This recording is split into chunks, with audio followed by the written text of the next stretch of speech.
Let me tell you about four people. Robert is 68 years old. He worked the same job for nearly 3 decades, bought a house in the suburbs in the 1980s, raised 2 kids, and mowed the lawn every Sunday morning. By every visible measure, Robert won. The house appreciated, the neighborhood improved, and the photos on the wall multiplied year after year. If you looked at his life from the outside, it seemed stable, secure, complete, and for a long time it was. Karen is 52, a marketing executive who is smart, organized, and the kind of person who color codes her calendar and answers emails before sunrise. She has a beautiful kitchen, a leased SUV, annual vacations, and enough airline points to convince herself she's basically traveling for free. Her life looks polished, efficient, successful. Then there's Marcus, 38, a millennial who did almost everything he was told to do. He went to university, graduated into economic chaos, and spent years paying off debt while housing prices sprinted away from him like a train leaving the station. Somewhere around 30, he stopped believing homeownership was realistic, so instead he built a life out of smaller rewards: dinners out, weekend trips, concert tickets, subscription services, experiences. And finally there's Zoe, 24 years old and financially literate in a way no previous generation ever was. She knows what ETFs are, watches investing videos while eating breakfast, has a side hustle, a budgeting app, and a portfolio worth more than her parents had at her age. She also spends 3 hours editing a photo before posting it online. 4 different people, 4 completely different decades, 4 completely different financial realities, and every single one of them fell into the exact same trap. Not a similar trap, the same one, just redesigned for the decade they happen to be born into. And once you see it, you start noticing it everywhere, because the trap has nothing to do with intelligence, laziness, or being bad with money. In fact, most people trapped by it are pretty responsible. They budget, they work hard, they think carefully before major purchases.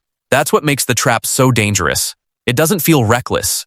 It feels normal. At some point, every generation quietly absorbs a picture of what doing well is supposed to look like. Nobody formally teaches it to you. It just seeps in through culture, advertisements, neighbors, social media, and the people you admire. You grow up surrounded by a specific image of success, and eventually you start chasing it without even realizing you inherited the script. For Robert's generation, success looked like ownership. His parents rented their entire lives, and to them, owning a home meant safety, stability, respectability, a permanent place in the world. So when Robert got approved for the largest mortgage the bank would give him, he took it immediately. Of course he did. That wasn't reckless in the 1980s. It was responsible. Property prices were climbing, inflation was high, wages were growing, and housing genuinely felt like the foundation of wealth, because for many people, it was. And Robert's house exploded in value. Today it's worth nearly 4 times what he paid for it. On paper, Robert looks wealthy. But paper can lie, because most of Robert's wealth is trapped inside the walls he lives in. His pension isn't what he expected after corporate restructuring wiped out half the promises companies used to make. His savings exist, but not enough to comfortably fund decades of retirement. Now he's stuck in a strange position. The house made him look financially secure, but it never became financially useful. Selling it would mean leaving the community he built his life around, the neighbors, the memories, the routines. So he stays. Asset rich, cash poor. The house was never the mistake. The mistake was believing the house was the entire plan. Karen's generation inherited a different version of the same illusion. Gen X grew up during the rise of the double-income household.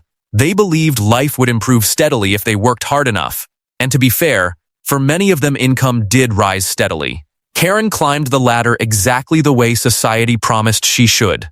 Promotion at 31, better car at 32, bigger house at 36, private school, nicer vacations, kitchen renovation, streaming subscriptions, gym memberships, upgraded everything.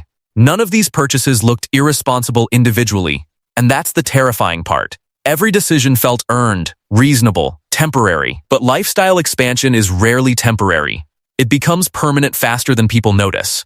Every raise increased Karen's quality of life, but almost none of it increased her financial freedom. The gap between income and spending barely changed. The numbers simply became larger.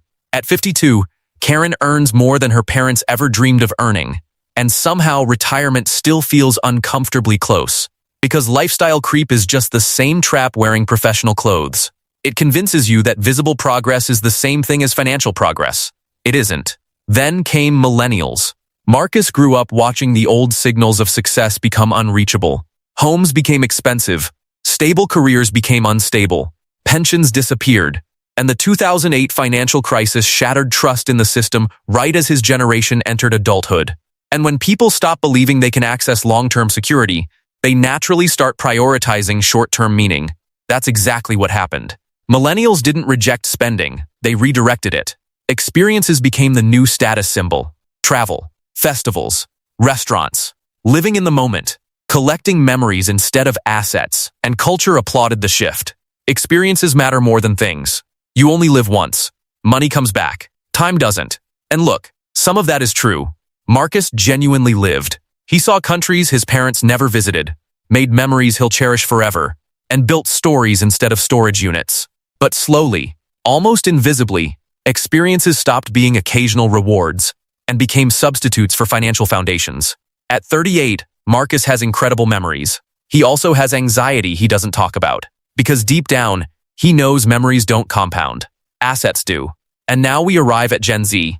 Zoe's generation is different because they understand money earlier than any generation before them. A 19-year-old today can explain compound interest better than many adults could 20 years ago. But the trap adapted, because the internet always adapts. For Gen Z, wealth is no longer something you simply have. It's something you perform. The apartment aesthetic, the clean desk setup, the matcha latte, the neutral-toned wardrobe, the day in my productive life videos, the appearance of optimization. And here's the cruel genius of it. Gen Z often mixes genuine financial awareness with performative wealth. Zoe invests every month, and that's real. But she also spends heavily maintaining an image of someone who is already financially successful. The aesthetic becomes the product. The signal becomes the lifestyle. And social media rewards the signal far more than the substance. Nobody goes viral for quietly maxing out retirement contributions. But looking rich, looking productive, looking financially free, that gets attention immediately. So the trap survives again. Different costume, same mechanism. Every generation ends up prioritizing the appearance of a rival over the construction of stability. And escaping it is psychologically difficult, because humans are social creatures. We copy what success looks like around us. That's normal. But the people who eventually build real wealth almost always figure out one uncomfortable truth. You usually have to look less successful for a while in order to become more successful later. That's the part nobody wants to hear. The smaller apartment, the older car, the cheaper phone, the missed upgrade, the quieter lifestyle. Not forever. Just long enough for your assets to start working harder than your image does. That's the shift. Robert could have kept the house while aggressively building retirement investments beside it. Karen could have allowed her income to outgrow her lifestyle instead of racing it every year. Marcus could have turned one trip into an index fund contribution that compounded for decades. Zoe can still redirect the energy she spends performing wealth into actually building it. Because the formula never really changes. Assets first, lifestyle second. Not because pleasure is bad, not because experiences are meaningless, and not because nice things are evil, but because signals can't protect you. Substance can. And the saddest part is that most people trapped by this aren't foolish. They're simply following the script their generation handed them. A script nobody consciously wrote, and almost everybody around them is still following. So here's the question.